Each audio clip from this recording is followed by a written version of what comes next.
Standing on a St. John's dock, Prime Minister Mark Carney announced details of new funding.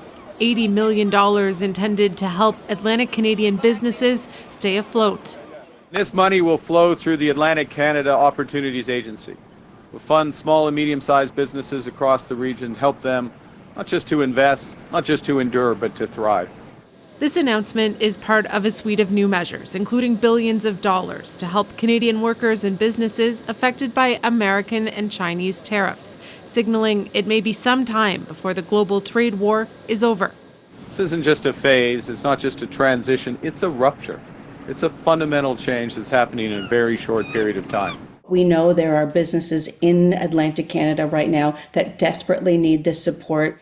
Meanwhile, Canada's industry minister sought to reassure a major sector under threat, the 50% tariff on aluminum.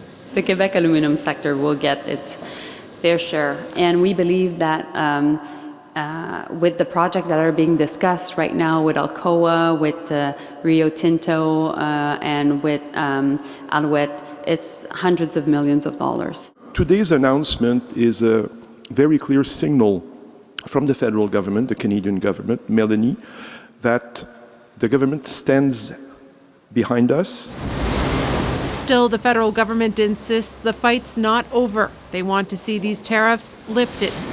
We need to think about the fact that the President of the United States have decided that it's his economy will be based on paying for having access to it. Last week, the Prime Minister acknowledged it's unlikely the American tariffs will be lifted anytime soon. And both countries are preparing to review the existing North American trade deal starting next year, meaning no one knows exactly how long this economic storm will last. Kate McKenna, CBC News, Ottawa. So let's go right to Catherine Cullen, host of CBC Radio's The House. Catherine, what do you make of the fact that the government is moving now on this major tariff response package?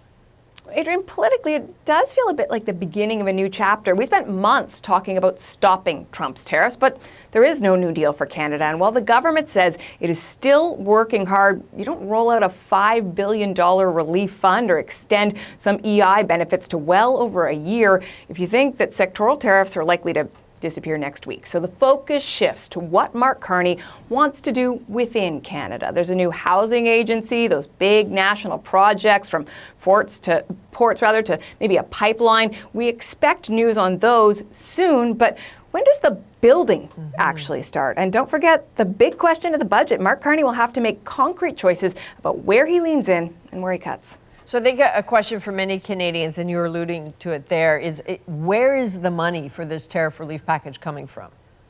Well, the Prime Minister said he sees this as an investment. Recall, he's been talking about two baskets: investment by the government, that's defense spending, housing, tariff relief, and then operational costs of running a government, which he has pledged to trim. Now, Mark Carney is pitching this as making the right choices, but some unions are harshly criticizing him for anticipated cuts, in one case calling them reckless, while the Conservative leader says Carney's spending is out of control.